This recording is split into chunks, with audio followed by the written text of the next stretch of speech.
दोनों ही खेमे की रैली के बाद आकलन शुरू हो गया है, लेकिन इस आकलन से अलग हटकर हम आपको कुछ बताने जा रहे हैं। हम आपको बताने जा रहे हैं कि लगातार अपने फैसले को लेकर के कटघरे में खड़े किए जा रहे ललन सिंह एक बार फिर से आ गए हैं ऐसे मुकाम पे जहां उन्होंने भारतीय जनता पार्टी के साथ साथ साह की भी बीमारी पकड़ ली है।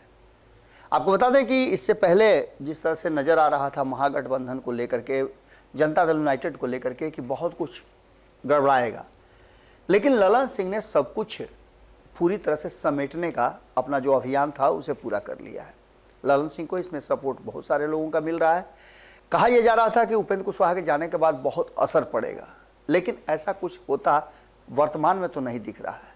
आगे क्या होगा ये कहना थोड़ा सा जल्दबाजी होगा, लेकिन ललन सिंह ने जिस तरह से साह की बीमारी पकड़ ली है उसको लेकर के कहीं ना कहीं भारतीय जनता पार्टी तिलमिलाने लगी है। और यही कारण है कि भारतीय जनता पार्टी लगातार नए फॉर्मूले पर काम करना शुरू कर चुकी है।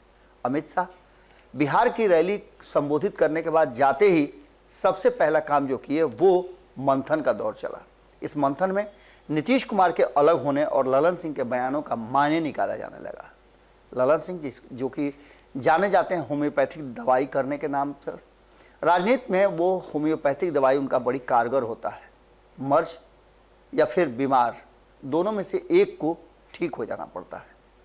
आपको बता दें कि इन सारी बातों को लेकर के जब ये कहा गया अमित शाह के द्वारा कि नीतीश कुमार के लिए अब नो एंट्री का परमानेंट बोर्ड लग गया है, किसी भी हाल में उन्हें स्वीकार नहीं किया जाएगा।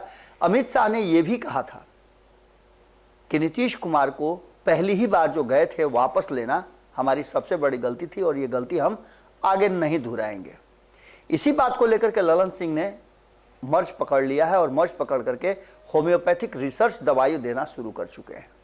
उन्होंने कहा कि आप इतरा क्यों रहे हैं, आपकी बीमारी कुछ अलग है और आप किसी अलग डॉक्टर से इलाज करा रहे हैं। नीतीश कुमार के बिना आपके मर्ज की दवा कोई नहीं दे सकता है और उनके कंपाउंडर ललन सिंह के पास आपके मर्ज की दवा है, लेकिन अब यह दवा आपको नहीं दी जाएगी।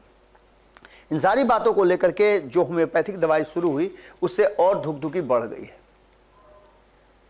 303 सीटों को लेकर के 2019 में केंद्र की सत्ता में बैठने वाली भारतीय जनता पार्टी को ललन सिंह ने 40 सीटें बिहार से नहीं देने की बात कही है और उसकी रणनीति पर काम करना शुरू कर चुके हैं। बहुमत के लिए 277 सीटें चाहिए, उसमें मात्र 31 सीटें जो हैं वो अधिक हैं। इस बात को लेकर के पूरी तरह से ललन सिंह आश्वस्त हैं। उन्होंने कहा कि नीतीश कुमार को 2019 में किसने आग्रह किया था, अपनी सीटें कम करके नीतीश कुमार को तरजीह किसने दिया था। अगर नीतीश कुमार में वो पोटेंशियल नहीं था तो आपको समझौता नहीं करना चाहिए था। और आपके यहां जाता कौन है, वो तो ये सोच करके गए थे कि बिहार का विकास होगा, लेकिन आप तो बिहार का विकास से ज़्यादा आप धर्म राजनीति, अपने सत्ता, अपनी कुर्सी की राजनीति करते हैं, लोगों को लड़ाते भिड़ाते हैं, झूठ बोलते हैं, जुमलेबाजी करते हैं और ऐसे लोगों के साथ चलना बड़ा ही मुश्किल है। इसलिए हमने फैसला किया है कि अब समाजवादियों का एक जो बड़ा हिस्सा है वो केंद्र की राजनीति पर स्थापित होगा और यहाँ से हम बदलने की कोशिश करेंगे देश की राजनीति और बिहार की राजनीति। ललन सिंह ने और कई बातें कही। उन्होंने कहा कि जुमलाबाजी करके देश की जनता को ठगने वाले लोग हमेशा से ही सत्ता से बाहर किए जाने चाहिए थे। ये सारी बातें चल ही रही थी कि इसी बीच में उन्होंने 2024 में भाजपा मुक्त देश का सपना लोगों को साकार करने की बात कही। लोग तैयार हैं, बस सिर्फ उस वक्त का इंतजार है जब लोग ईवीएम का बटन दबाने जाएं और भारतीय जनता पार्टी को इस देश की गद्दी से उखाड़ फेंके। ललन सिंह की जो चीज़ें हैं, बातें हैं, उन्होंने स्पष्ट कर दिया है कि किसी भी हाल में अब भारतीय जनता पार्टी के साथ जाने का सवाल नहीं है। भारतीय जनता पार्टी हमारे लिए क्या, वो तो परमानेंट दरवाज़ा बंद कर ले, उसके दरवाजे के पास जाता कौन है। सबके साथ छल किया, सबके साथ धोखा किया और ऐसे गठबंधन का हिस्सा कौन बनना चाहेगा।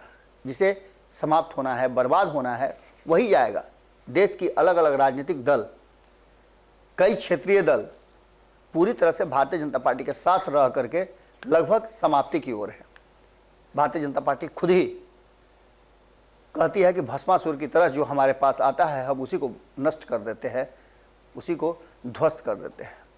ललन सिंह के इस होम्योपैथिक दवाई के बाद कहीं ना कहीं धुकधुकी बढ़ गई है अमित शाह की, और यही कारण है कि बिहार में भी सब कुछ देखिएगा आप बदला हुआ नजर आ रहा है। बिहार में भारतीय जनता पार्टी की बेचैनी साफ नजर आ रही है। बैठकों का दौर जारी है जो हम लगातार आपको बताते आ रहे हैं, और केंद्र से एक एक जो गतिविधि है उस पर नजर रखी जा रही है। बड़ा दिलचस्प होगा 2024 की लड़ाई, उससे पहले 2023 में भी कई राज्यों में चुनाव है जो भारतीय जनता पार्टी को वहीं से रोकने की शुरुआत होनी तय मान लिया। जुड़े रहिए भारत लाइव के साथ, अगली खबर में जल्दी ही मुलाकात हो। अगर ये वीडियो पसंद आई और वह बिहार के राजनीति और बिहारियत से सरोकार रखेनी तो सब्सक्राइब बटन दबा के चैनल के सब्सक्राइब कर ली। ओजे एगो घंटी बा, ओकरा बटन दबा देला से कुल सटीक और मारक खबर रुआ मुफ्त में मिल जाई। अगर रुआ पत्रकारिता के हमनी के नया प्रयोग में सहयोग कर चाहतानी तो ज्वाइन बटन दबा दी। पेटीएम नंबर नोट कर ली 9386816700। धन्यवाद।